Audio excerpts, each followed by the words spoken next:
네, 반갑습니다. 오늘 오후 예배 가운데 나오신 모든 성도님 한 분 한 분 진심으로 축복하고 환영합니다. 우리 먼저 주님 가운데 찬양으로 예배 드렸으면 좋겠습니다. 찬양의 가사를 우리 마음에 진실이 된 고백에 담아 묵상하시면서 주님 가운데 찬양으로 나가겠습니다. 하나님의 은혜로 찬양하겠습니다.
언제 강림하실지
하시네. 하루를 살아도 기쁨으로 가리. 예수는 함께 하시네. 늘 함께 하시네. 후회도 염려도 이 시간 온전히 맡기니. 예수 늘 함께 하시네. 믿음의 눈 들어 주를 보리. 이 또한 지나가리라. 주어진 내 삶의 시간 속에 주의 뜻 알게 하. 믿음의 눈 들어 주를 보니. 이 또한 지나가리라. 주어진 내 삶의 시간 속에 주의 뜻 알게 하. 전부터 한 번 더 고백합시다. 고단한 인생길 힘겨운 오늘도 예수 내 마음 아시네. 지나간 아픔도 마주할 세상도 예수 내 마음 아시네.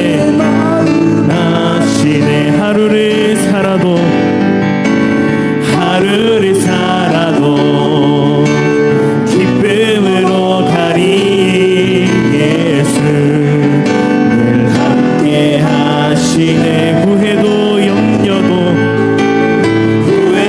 염려도 온전히 맡기니. 예수 늘 함께 하시네. 믿음의 눈 들어 주를 보니. 이 또한 지나가리라.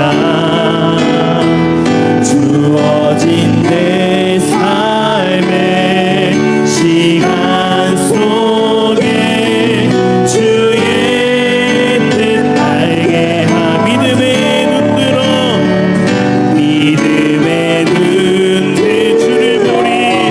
주를 보니. 이 또한 지나가리라. 주어진 내 삶의 시간 속에 주의 뜻 알게. 우리 마지막으로 한 번 더 외쳐봅시다. 믿음의 눈 들어 주를 보니. 이 또한 지나가리라.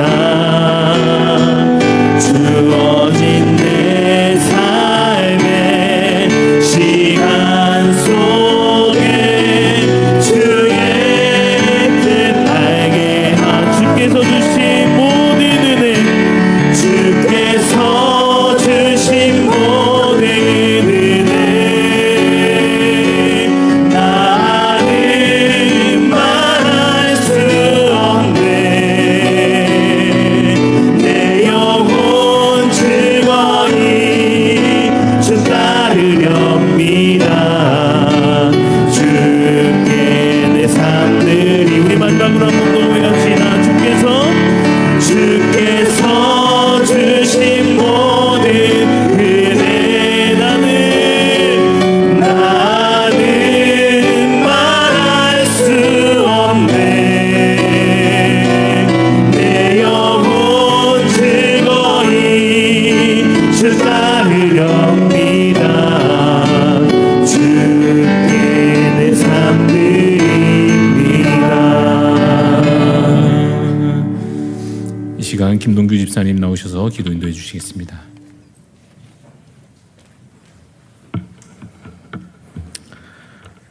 하나님 아버지, 태초의 말씀으로 이 세상과 우리를 지으시고 창조 이후부터 지금까지 변함없는 신실한 사랑에 찬양을 올려드립니다. 20년도 시작된 지 얼마 되지 않은 듯한데 벌써 더위가 시작되는 5월입니다. 실내에서 일하는 모든 성도들의 건강을 주님이 지키시고 더위 가운데 지치지 않게 해주시길 원합니다. 제자훈련이 문화가 되는 교회가 되길 소망하므로 현재 진행되고 있는 제자훈련을 통해 성도들이 주님을 새롭게 만나게 도우시고 매일 큐티와 기도, 말씀 있는 것이 우리 삶 가운데 뿌리 내리길 원합니다. 그리하여 살아있는 주님의 말씀이 저희의 삶을 조명하셔서 내 안에 있었던 유실의 정욕과 안목의 정욕, 이생의 자랑들에게서 돌아서게 하시고 삶 가운데 경험한 나의 상처로 인해 타인에게도 상처를 주었던 삶이 회복되어 선하신 주님을 닮아가도록 도우시고 세상의 소금과 빛된 제자로 비춰져 가길 원합니다. 다음 세대를 위해 기도합니다. 다음 세대의 부흥을 위해 친구 초청 대회를 준비하게 하시고 잘 진행되게 도우심에 감사드립니다. 오늘을 위해 준비하고 기도해왔던 교육부서 교육자들과 교사들의 수고와 헌신을 기억해 주시고 은혜를 부어주시길 원합니다. 오늘 초청된 귀한 영혼들의 발걸음이 오늘뿐만 아니라 앞으로도 이어지게 하셔서 대한교회에 잘 정착되게 하시고 그들이 복음을 듣고 영접하게 되며 예배를 통해 인격적인 예수님을 만나게 되기까지 은혜를 부어주시길 원합니다. 유치부에서 청년부까지 이번에 받은 다음 세대 기도 카드를 보고 함께 기도로 동력하고 있습니다. 어린 나이에 바벨론에 잡혀간 다니엘이 두려워하지 않고 뜻을 정한 결단을 하였던 것처럼 우리 다음 세대들 또한 주님 앞에 겸비되어 가게 하시고 기도와 말씀으로 인격적인 주님과의 교제가 넘쳐나서 다음 세대의 부흥이 있게 되길 원합니다. 선교사님들 위해 기도합니다. 이국 땅에서 복음을 전하고 교회를 개척하는 선교사님들의 기도와 눈물을 기억하셔서 그 땅의 민족들이 우상 숭배에서 떠나 주님께 돌아오기를 원합니다. 선교 중에 추방되는 일들이 비일비재합니다. 추방을 막아주시고 비자가 잘 연장될 수 있도록 도와주시며 교제하는 영혼들에게 복음이 잘 심겨질 수 있도록 하셔서 예배 믿는 기쁨이 충만케 되길 원합니다. 국가를 위해 기도합니다. 나라는 잘 사라지고 부강하게 되었지만 주님이 이 나라에 하신 일들을 기억하고 우리 민족이 회개하며 돌아오게 하시고 정치와 이념으로 갈등하고 있는 우리 민족이 영원하신 하나님의 나라를 바라봄으로 하나가 되길 원합니다. 지금도 차별금지법과 동성혼, 제3의 성별을 입법시키고 합법화하고자 하는 세력들의 관계들이 수포로 돌아가게 되길 원합니다. 이 시간 양만성 목사님 말씀 전하실 때 성령 충만하게 하시고 말씀 받는 저희들 모두 다 은혜 받게 도우시며 주님을 더 알아가고 말씀대로 순종하며 살아가게 도와주옵소서. 안식월 휴가 중인 담임 목사님과 모든 사역자들에게 하늘의 은혜와 능력을 더하여 주시고 계신 자리에서 하나님의 영광을 보게 하셔서 주님을 기쁘시게 하는 하나님의 종들이 되도록 도와주시옵소서. 감사드리며 예수님 이름으로 기도드립니다. 아멘.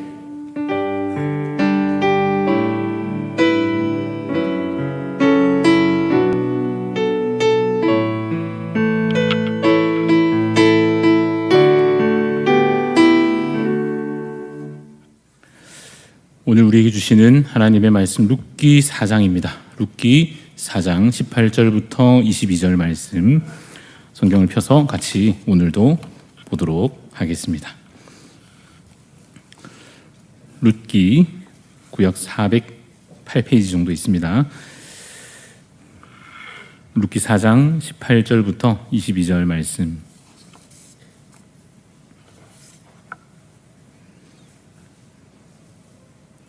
찾고 계시죠? 룻기 4장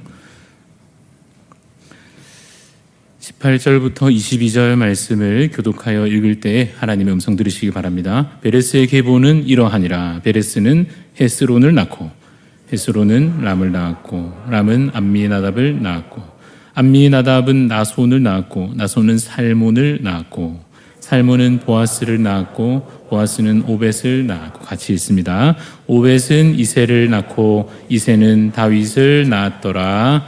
아멘. 오늘 이 주일 오후 시간 피곤하실 텐데 좀 잠도 오는 것 같고 그렇죠? 아닙니까? 아니면 다행입니다만은 피곤한 시간이 될 수도 있지만 오늘 날씨도 좀 더워진 것 같은데 그러나 어떠한 상황과 조건 속에서도 하나님 신실하심을 믿으시기 바랍니다. 하나님의 은혜가 그 어떠한 방해에도 불구하고 우리 각 사람의 심령 속에 정말 충만히 부어지는 이 시간이 될 줄로 믿습니다. 그 믿음과 또한 간구하는 마음으로 함께 말씀을 오늘 읽어가고자 합니다. 단숨에 읽는 시리즈를 해가려고 노력하고 있는데 몇 권을 해보다 보니까 이게 또 참 쉽지 않고 계속 할 수 있을까 고민도 좀 됩니다만은 응원해 주시기 바랍니다. 그래서 저희가 한 구절 조금 어느 한 단락 보기도 하고 또 이 오후 시간을 통해서 저와 함께 한 권을 좀 빠르게 읽어가면서도 받는 은혜가 있기를 기대하고 있습니다. 오늘은 룻기 말씀을 함께 보고자 합니다. 찾으셨으면 우리 1장 1절부터 이제 함께 보도록 하겠습니다. 룻기 1장 1절 같이 한번 읽어볼까요? 시작. 사사들이 치리하던 때에 그 땅에 흉년이 드니라. 유다 베들레헴의 한 사람이 그의 아내 두 아들을 데리고 모압 지방에 가서 거류하였는데 라고 되어 있습니다. 일단 시대가 어느 시대인지 바로 나옵니다. 무슨 시대, 어느 시대냐 하면 사사시대입니다. 사사들이 다스리던 시대입니다. 구약 전체의 어떤 시대 구분까지 하면 좋겠지만 그러면 너무 많으니까 일단 사사시대였구나. 룻기가 그 앞에 있는 사사기의 그 시대적 상황과 연결되어 있구나. 그 안에 속하여 있구나. 이렇게 보시면 되겠습니다. 좀 더 구체적인 상황, 그 배경을 보면 그 사사시대에 그 땅에 흉년이 들었다 이렇게 말합니다. 그리고 나서는 인물이 소개되고 있습니다. 유다 베들레헴에 한 사람이 있었다. 그 사람의 이름은 무엇이냐 하면 2절에 나옵니다. 그 사람의 이름은 무엇입니까? 엘리멜렉입니다. 이 집안의 가장이라 할 수 있는 엘리멜렉이 나오고 1절을 계속 보면 그 한 사람이 그 아내와 두 아들 이들의 이름도 2절에 나오나요? 볼까요? 2절에 보니까 그의 아내는 누굽니까? 나오미. 그의 두 아들은 별로 유명하진 않은데 발음도 좀 어렵고 뭐라고 되어 있습니까? 말론과 기륜. 그렇습니다. 몇 명이죠? 4명. 남편과 아내와 두 아들. 이 4명이 1절 마저 읽으면 이들을 데리고 엘리멜렉이 그 아내를 데리고 두 아들을 데리고 어디로 갑니까? 모압 지방으로 갔다. 거기서 지내게 되었다 하는 것이 1절의 내용입니다. 여러분, 이 결정을 누가 했을까요? 이게 의외로 오늘 중요한 질문입니다. 룻기가 시작하면서 엘리멜렉과 그 아내 나오미와 그 두 아들 누굽니까? 이름이 뭐였죠? 말론과 기륜. 자, 이 4명이 이사를 한 거예요. 그렇죠? 어디로 갔습니까? 모압으로 갔어요. 이 결정은 좋은 결정이었느냐? 일단 누가 결정했느냐? 이걸 누가 결정했겠습니까? 엘리멜렉과 그 아내가 상의했겠죠. 물론 아들들도 의견을 합했을 수도 있겠고, 일단은 아버지의 권위가 컸을 수도 있겠다라고 추측해 볼 만합니다. 그러면 역시 그 다음 질문, 이 결정은 좋은 결정인가 나쁜 결정인가? 상황을 굳이 다시 보면 흉년이 들었고 그래서 모압으로 이사했다 이겁니다. 이 결정이 좋은 결정이었느냐 나쁜 결정이었느냐 보기에 나쁜 결정 같다 하는 것입니다. 왜 그렇습니까? 이사하는 것이 나쁩니까? 그렇게 말할 수는 없겠고, 아니 경제적으로 좀 어려워져서 살 길을 찾는 것인데 그게 나쁜가? 그렇게 말할 필요는 없을지 모르지만 이들이 지금 유다 지역을 떠나서 이방 땅으로 갔다는 거 아니겠습니까? 그래서 그들의 마음의 중심이 이 본문에 확 드러나 있지는 않을지라도 이 이후에 이어지는 사건들을 보면 좀 알게 되는데 뭐냐 하면 내가 살 길을 찾겠다는 것입니다. 지금 내가 상황이 어려워졌고 흉년 들었고 경제적으로 어려우니 내가 살 길을 직접 좀 찾아보겠다 해서 내린 결정이 모압으로 이사 갔다 하는 것입니다. 이것을 보면 하나님에 대한 신뢰가 부족해 보인다 하는 것입니다. 그리고 나서 이어서 안타깝게도 그 가정에 비극이 이어지지요. 3절. 남편이 어떻게 됩니까? 죽습니다. 이 정도 되면 그 가정에 경제적으로도 큰 위기고 분위기도 좀 어렵겠고 여러 가지 상황이 어려워졌습니다. 근데 그것으로 끝나지 않고 계속 읽어가면 5절까지 보니까 이 아들 말론과 기륜까지도 어떻게 되느냐? 죽고 맙니다. 남편도 죽고 두 아들이 죽었습니다. 누가 남느냐 하면 나오미만 남았네요. 근데 나오미만 남진 않았고 그들의 아내가, 그 아들들의 아내가 4절에 나와서 결국 누가 남았느냐? 나오미와 두 며느리가 남았더라. 이름은 오브라와 룻입니다. 자, 이렇게 룻기가 시작됩니다. 그렇죠?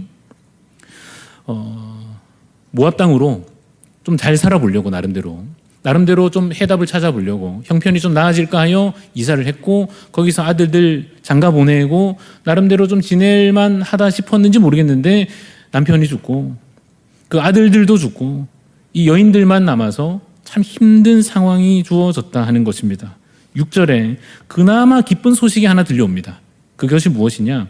유다 지역에 양식이 좀 생겼다더라. 고향 땅에 좀 뭔가 경제적인 형편이 이제 좀 나아졌다더라. 그 전에 흉년 들여서 우리가 도망치듯 나왔는데 이제는 좀 괜찮아졌다더라. 해서 나오미가 돌아가려고 합니다. 고향 땅으로 가려고 합니다. 또 여쭤보겠습니다. 여러분, 이 돌아가려고 고향 땅으로 나오미가 돌아가려고 하는 것은 여호와 하나님께로 돌아가려는 것입니까? 아니면 살 길을 스스로 찾는 것입니까? 뭔 것 같아요? 우리가 물론 물어보지는 않았습니다. 그렇죠? 룻이 나오미가 내가 이런 거다 저런 거다 말하고 있지는 않지만 다 읽어보면 더 느껴지고 지금 상황까지 봐도 하나님께로 마음을 돌이킨다는 느낌보다는 뭔가 또 살 길이 저기가 더 낫겠다. 여기 있어봤자 우리 여인들끼리 뭐가 할 수 있겠는가? 고향 가면 그래도 아는 사람들 있고 이 정도 분위기로 보입니다. 그래서 나오미가 이제 돌아가려고 하는데 가기 전에 두 며느리에게 참 마음은 너무 착해요. 그래서 착한 마음을 베풀려고 합니다. 다 읽지는 않고 제가 이야기를 좀 풀어가면서 하겠습니다. 그래서 집으로 돌아가라 하지요. 잘 아시죠? 두 며느리에게 가봤자 형편이 어떨런지 알 수도 없으니 그냥 너희 집으로 친정으로 돌아가라. 인간적으로는 참 착한 시어머니이시기는 합니다마는 그 결정도 며느리들에게 돌아가라고 결정하는 말하는 그것도 신앙적으로 보자면 어떤가? 유다 지역으로 데려가야 될 거 아닙니까? 물론 좀 인간적으로 고생이 될 수도 있겠지만 자기 민족과 자기 집으로 이 며느리들을 이게 돌려보내는 것은 결국 그들이 집에 가면 우상 숭배할 것 아니겠습니까? 모압 지역에서 그들의 가족들이 다 그러고 있을 텐데 말이죠. 그래서 그들을 우상 숭배에 머무는 길로 돌려보내는 것 같이 보인다는 것입니다. 그나마 데려가야 여호와 하나님의 은총 아래 거할 수 있을 텐데 말이죠. 근데 나오미가 아직 별로 그런 생각이 그다지 없어 보입니다. 집으로 돌아가라 하고 그런데 둘 다 참 놀랍게도 아닙니다. 저희가 어머니 따르겠습니다. 같이 가겠습니다. 여러분 집의 며느리도 그렇습니까? 어쨌든지 어머니 그런 말씀 마십시오.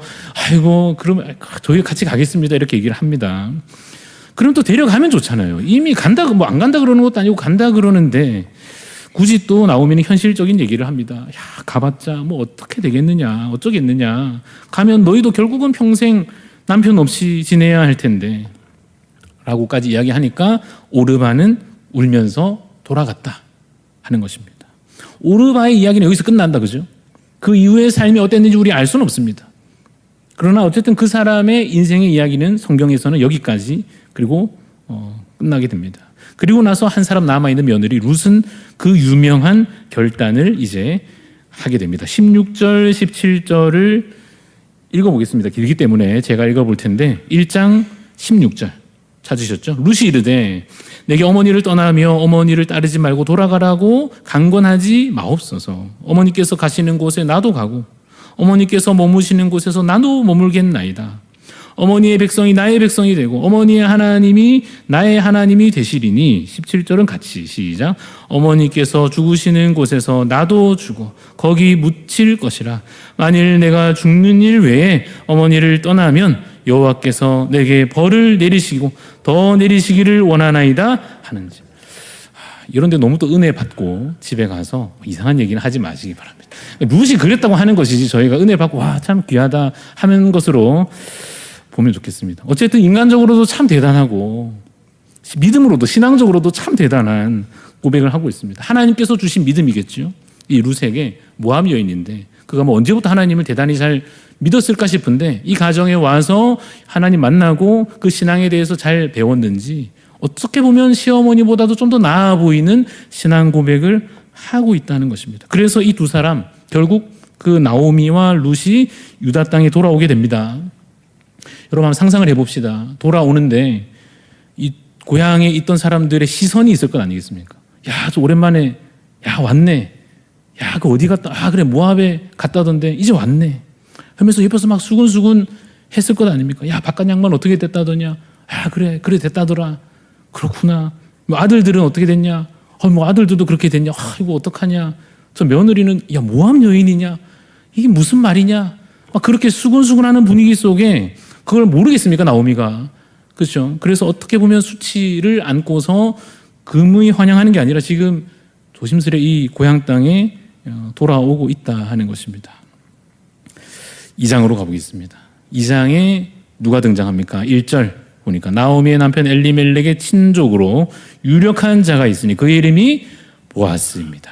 보아스는 어떤 사람이냐? 나오미가 볼 때 1절에서 힌트를 다시 보면 엘리멜렉의 친족이다 라는 것은 무슨 뜻이냐면 우리를 책임져 줄 수도 있는 사람, 우리 집안과 가까우니까 우리 재산과 이 상황과 이 관련해서 우리를 책임져 줄 수도 있는 사람, 아직 그런 계산을 하는 단계는 아니지만 말하자면 그렇다는 것입니다. 거기다가 심지어 유력한 자, 쉽게 말하면 잘 산다는 거죠. 그죠?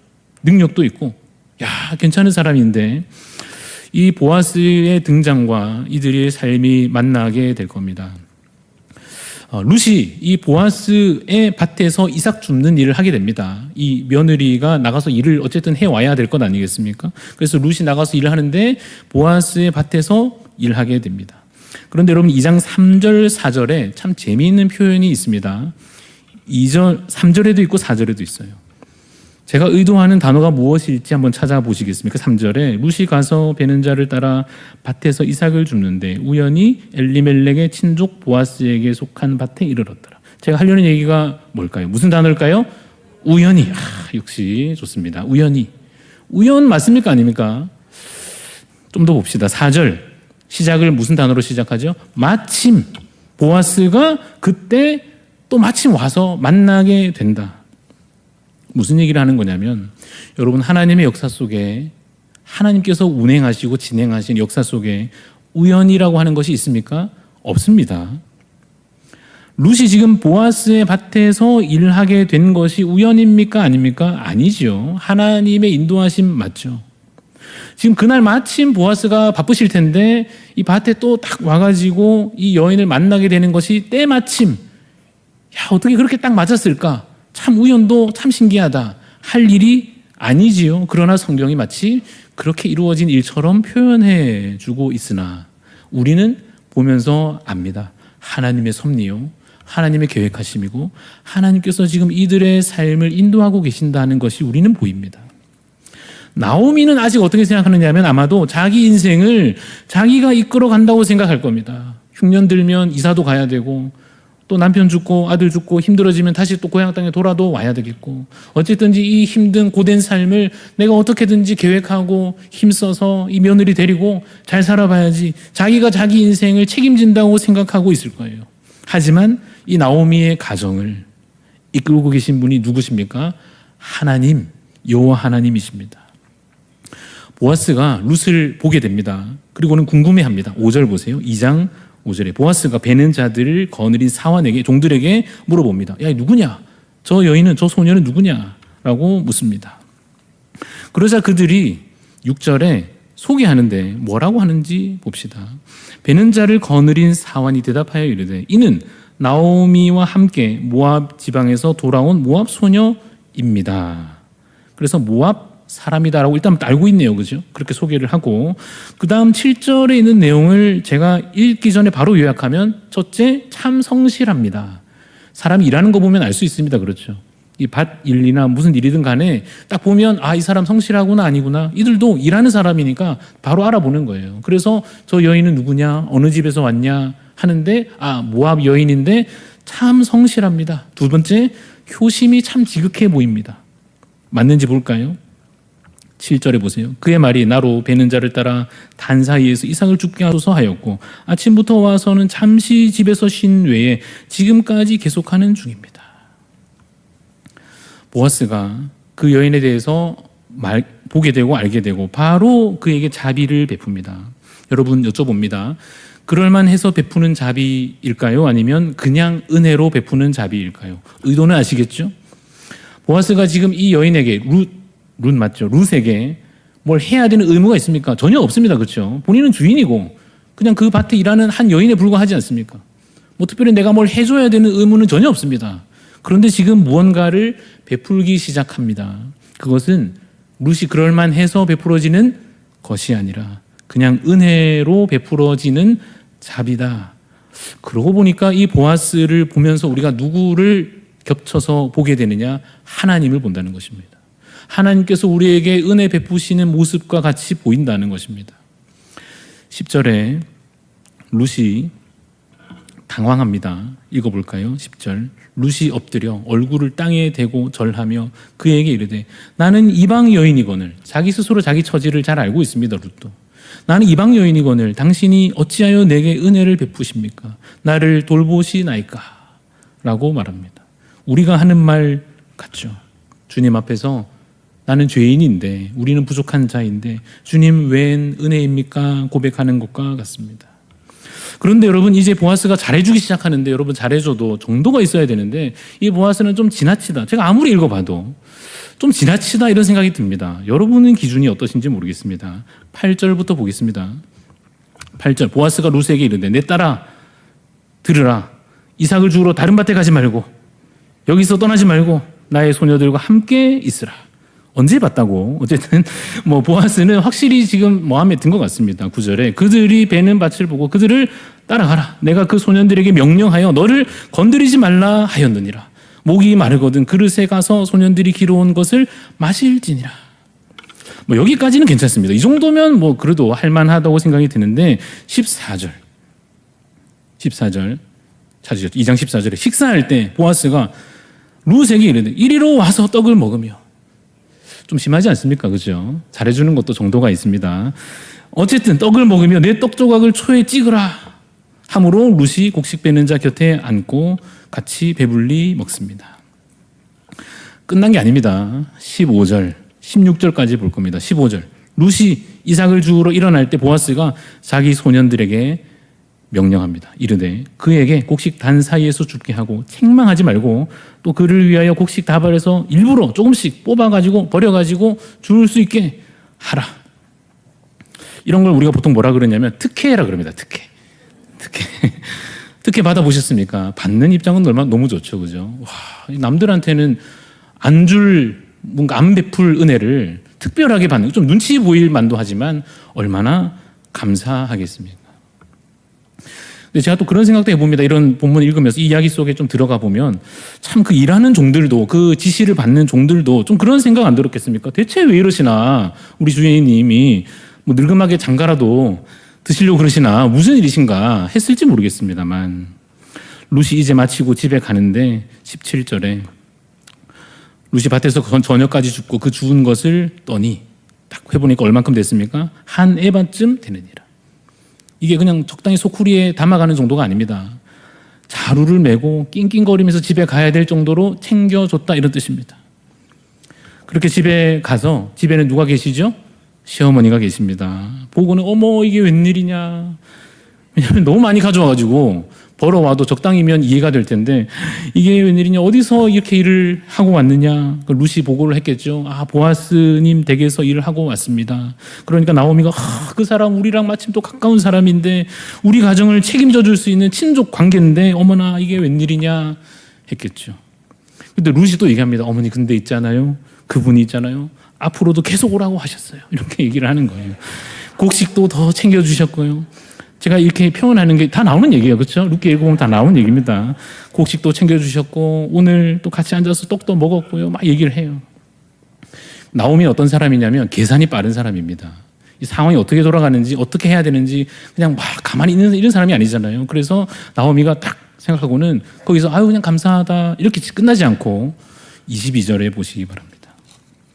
22절, 2장 22절에 나오미가 며느리 룻에게 이르되 내 딸아 너는 그의 소녀들과 함께 나가고 다른 밭에 얼쩡거리지 마라 이런 얘기를 합니다. 다른 밭에서 사람을 만나지 아니하는 것이 좋으니라. 무슨 얘기냐면은 됐다. 너 이제 앞으로 행동을 조심하고 보아스 집에만 잘 오라 했으니까 가고 딴 남자 절대 만나지 않도록 조심하라 얘기하고 있습니다. 룻은 또 어떻게 하냐면 참 착해서 알겠습니다 하고 순종을 합니다. 그런데 이러고 나서 여러분 막상 이제 3장으로 넘어가야 되죠. 3장으로 가는데 시간이 좀 흐릅니다. 뭔가 시작부터 빨리 진행될 것 같은데 시간이 좀 흐릅니다. 23절, 2장 23절 보면 보리추수와 있죠. 보리추수와 밀추수를 마치기까지라고 되어 있습니다. 이게 이제 물어보니까 그 기간이 한 2개월 정도 되는 모양입니다. 2개월 정도. 그 정도의 시간이 그냥 흘러갑니다. 첫날부터 뭔가 확 불타오르고 뭔가 일이 다 될 것 같이 와 신기하다 했는데 2개월 정도는 조용히 지나가게 됩니다. 그리고는 이제 추수가 시간이 흘러가니까 추수하는 일이 끝나갑니다. 근데 이게 좀 문제가 됩니다. 추수하는 일이 끝나면 무슨 문제가 있냐면 룻이 보아스를 자연스럽게 만날 수 있는 기회가 뭐냐면 그 집 가서 이 추수하는 동안에 일을 하면서 뭐 이렇게 만나야 되는데 그 일이 끝나고 나면 이게 또 만남이 잘 이루어지지 않을 수도 있단 말이에요. 그러면 누가 나서야 되겠습니까? 나오미가 나서야 되겠죠. 3장으로 가보겠습니다. 1절 룻의 시어머니 나오미가 그에게 이르되 내 딸아 내가 너를 위하여 안식할 곳을 구하여 너를 복되게 하여야 하지 않겠느냐. 어려운 말로 돼 있는데 쉽게 말하면 이제는 결혼을 할 때가 되었다. 결혼을 추진하려고 하는 것입니다. 나오미는 보면 볼수록 보통 사람은 아닙니다. 2절 내가 함께하던 하녀들을 둔 보아스는 우리의 친족이 아니냐. 보라 그가 오늘 밤에 타작마당에서 보리를 까불리라. 그런즉 너는 목욕하고 기름 바르고 로션 바르고 하여튼 화장하고 예쁘게 해가지고 의복을 갖춰 입고 하여튼 예쁘게 해가지고 타작마당에 내려가서 그 사람이 먹고 마시기를 다 하기까지는 잘 보이지 말고 숨어 있다가 그렇죠. 4절 그가 누울 때에 너는 그가 눕는 것을 알았다가 들어가서 그의 발치 이불을 들고 거기 누우라. 그가 내게 할 일을 내 할 일을 내게 알게 하리라 하니 라고 되어 있죠. 그래서 룻이 이제 어떻게 하느냐 하면 5절에 그가 타작마당으로 내려가서 시어머니 명령대로 다 하니라 이렇게 되어 있습니다. 이 팀워크가 정말 좋습니다. 그래서 누굽니까? 이 나오미는 딱 계획을 세워서 딱 지시하고 또 룻은 알겠습니다 하고 그대로 또 실행을 하게 되는데요. 그 다음 이어지는 장면들은 제가 묘사하기가 좀 민망해서 적당히 넘어가도록 하겠습니다. 각자 읽어보시기를 바랍니다. 실제 그렇게 하라 하는 대로 이제 하게 됐겠죠. 참 룻도 대단하다 이런 생각이 듭니다.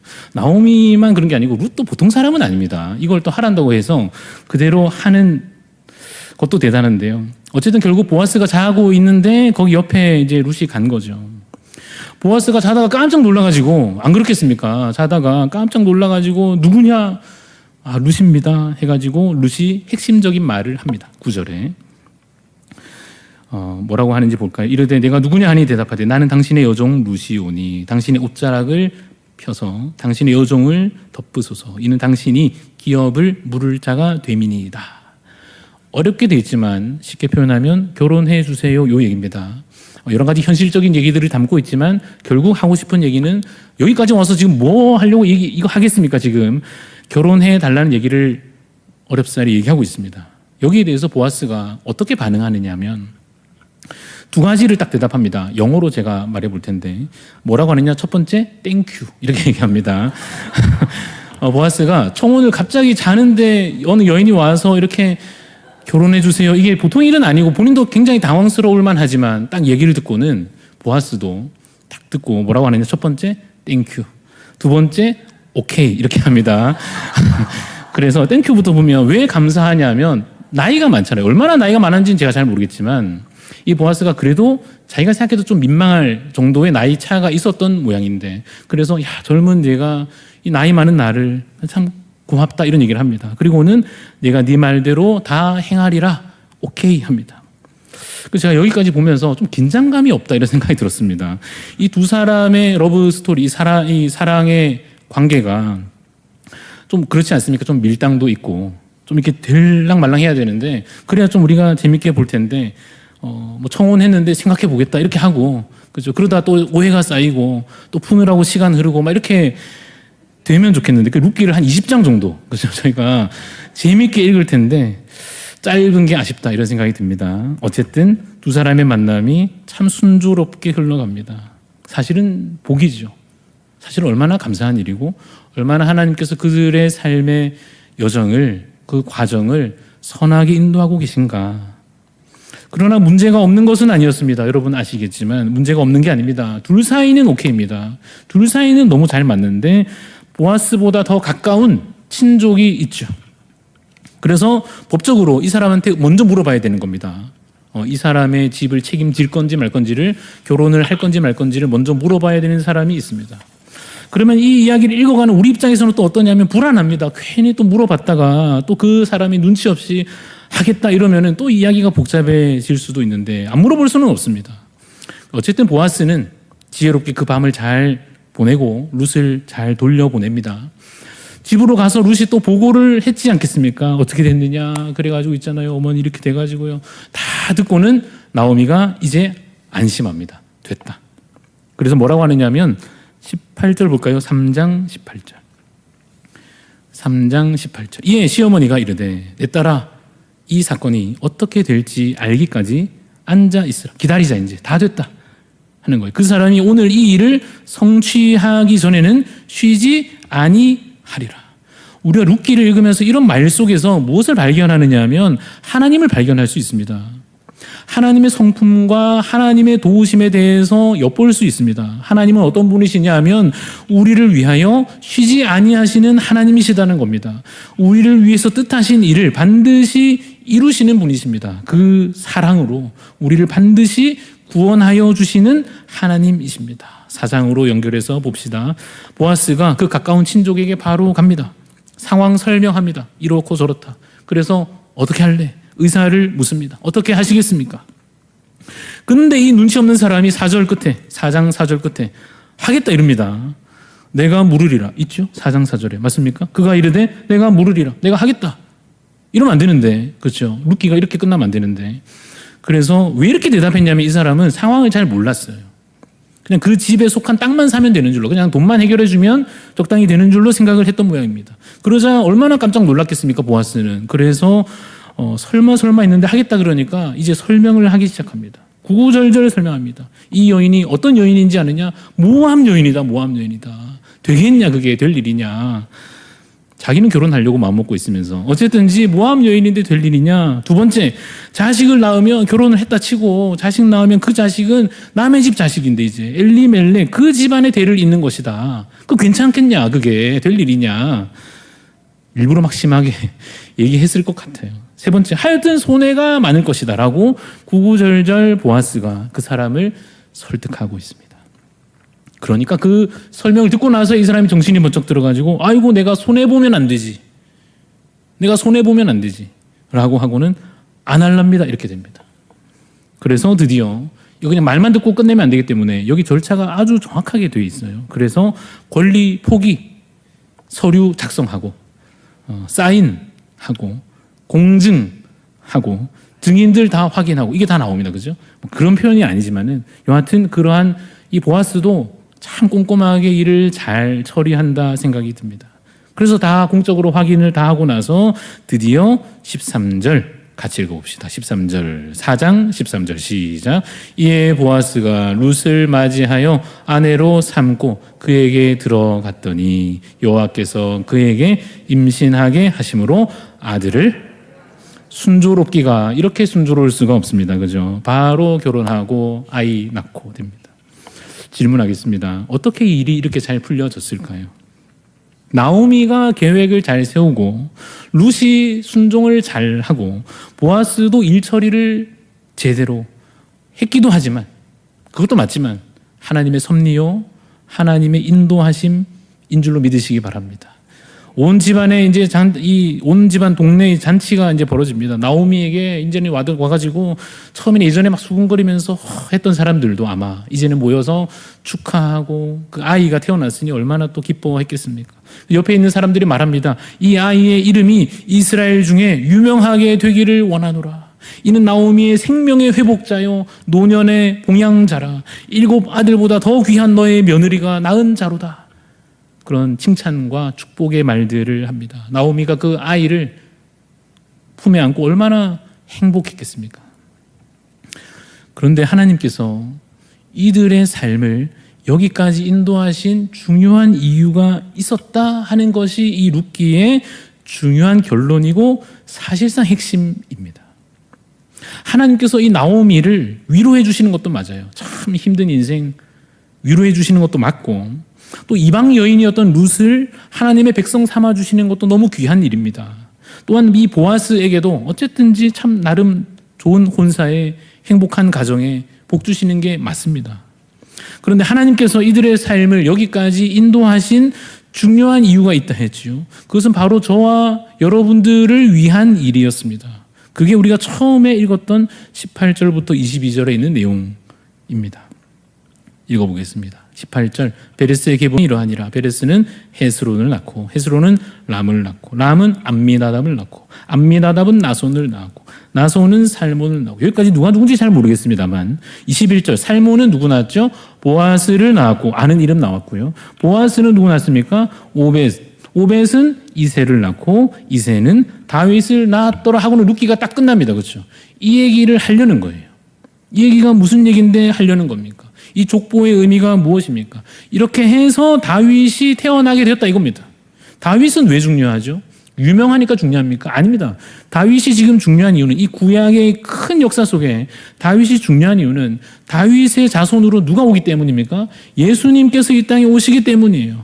하나님께서 한 사람의 그 일생도 귀하지만은 그 한 사람 한 사람의 일생보다 더 긴 역사를, 그보다 훨씬 큰 역사를 하나님은 사실은 진행해 가고 계시는 것입니다. 우리는 그 작은 부분만 보이죠. 잘 살다가 못 살다가, 결혼됐다가 안 됐다가, 일이 풀렸다가 안 풀렸다가, 이런 작은 부분에 우리는 죽고 사는 문제 같지만 하나님 입장에서는 그들의 삶도 하나하나 살피시면서 동시에 큰 역사를 진행해 가고 계십니다. 그 역사 속에서 약속, 그 놀라운 언약을 반드시 이루시는 것입니다. 그리고 그 약속이 성취되기까지 잠시도 쉬지 아니하시고 그 일을 이루시는 하나님이시다 하는 것을 믿으시기 바랍니다. 그래서 그 약속대로 이 예언처럼 혹은 이 역사가 흘러가는 이 한 단면처럼 보이는 다윗, 그리고 그 다윗의 자손으로 실제 예수님이 이 땅에 오십니다. 오시고는 예수님도 쉬지 않으십니다.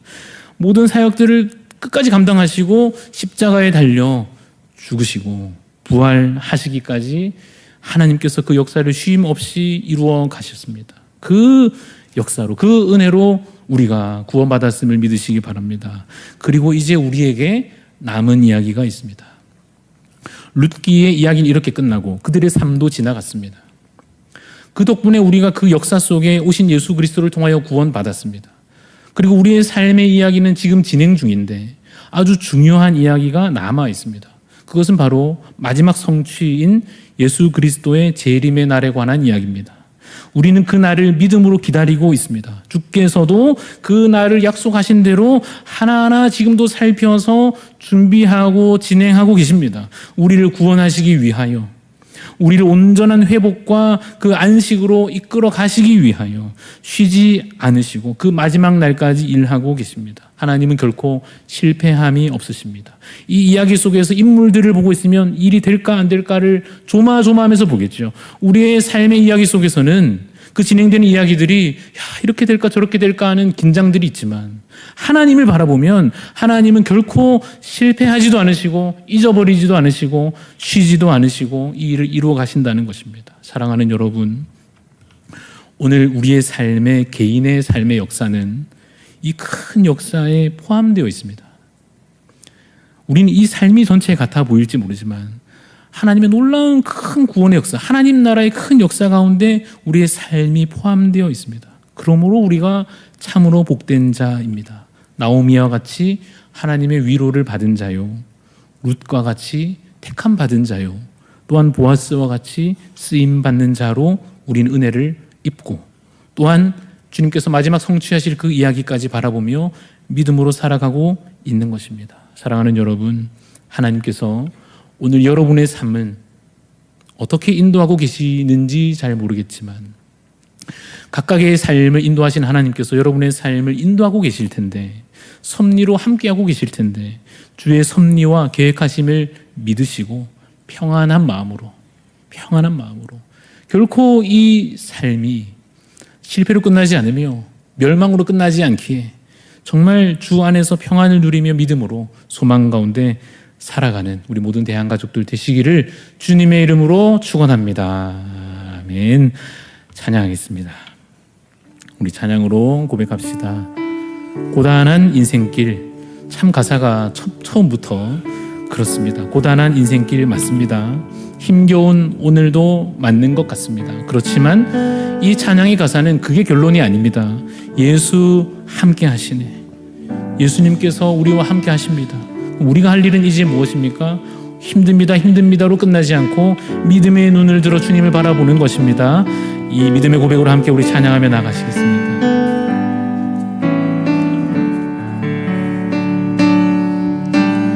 고단한 인생길, 힘겨운 오늘도 예수 내 마음 아시네. 지나간 아픈 곳, 마주할 세상도 예수 내 마음 한 번 더 고백합시다. 고단한 인생길, 고단한 인생길, 힘겨운 오늘도 예수 내 마음 아시네. 지나간 아픔도 마주할 세상도 예수 내 마음 아시네. 믿음의 눈 들어 주를 보니 이 또한 지나가리라. 주어진 내 삶의 시간 속에 주의 뜻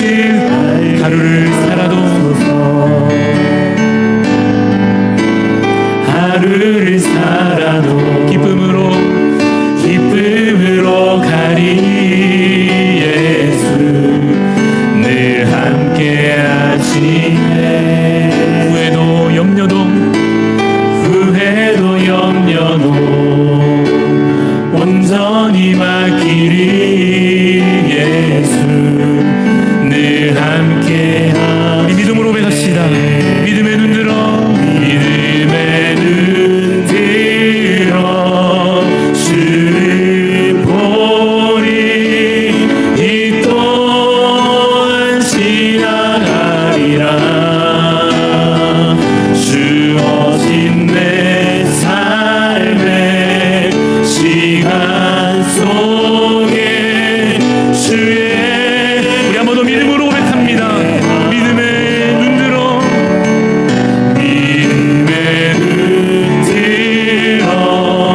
주를 보니 이 또한 지나가리라. 주어진 내 삶의 시간 속에 주의 뜻 알게 하소서. 이 시간 함께 기도하며 나갈 때 하나님, 우리의 삶도 우리가 어떻게든 해보려고 발버둥 치는 동안에도 하나님께서 뒤에서 다 계획하시고 이끄시고 계신 줄로 믿습니다. 하나님, 우리보다 훨씬 더 저 앞서 가셔서 이미 내 갈 길을 하나하나 예비하여 주신 줄로 믿습니다. 나오미가 자기 힘으로 사는 줄 알았지만 결국에는 하나님께서 하나하나 다 끼워 맞춰 주셔서 결국 그 가정의 회복을 하나님 주신 것처럼, 주님, 자격 없는 우리에게 하나님께서 은혜 주셔서 구원하여 주셨고, 하나님 남은 우리의 삶의 이야기도, 주님 남은 이 구원의 역사들도 하나님의 놀라운 언약을 따라, 약속을 따라 주님 쉼없이 진행하시고 일하실 줄로 믿사오니, 하나님 우리의 삶을 주님께서 붙잡아 주옵소서. 주님 놀라운 구원의 역사를 이루어가 주옵소서. 우리 간절한 마음으로 믿음으로 주여 외치며 함께 기도하며 나가십시다. 주여, 하나님 아버지, 주님 우리의 삶이 주의 손에 있사오니 하나님 인도하여 주시옵소서. 주님께서 붙잡아 주시옵소서. 주님 주의 손으로 붙잡아 우리의 삶을 인도하여 주시고, 한 시간 한 시간 순간순간을 동행하여 주시고, 하나님 주의 놀라운 구원 역사가 우리도 사용하여 주시옵소서. 참 힘없는 인생이지만은 자격 없는 자들이오나 하나님 우리에게 믿음 주시고 놀라운 구원의 소망을 주셨으니 이것으로 또 한 사람 붙잡아 책임지게 하시고, 주님 그들을 인도하여 주께 주님 함께 나오게 하여 주옵시고, 주님 우리의 삶을 놀랍게 인도하시고 구원하시는 하나님 믿음으로 붙잡고 온전히 믿음으로 나아갈 수 있게 하여 주시옵기를 주여 간절히 소망합니다. 오 하나님 아버지, 주께 맡겨드리오니 이 삶을 주님께서 선장 되시고 주인 되셔서 온전히 끌어가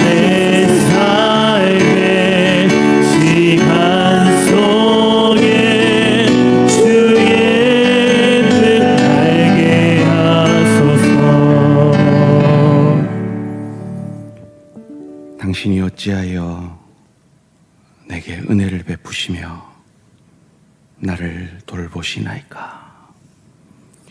이룻의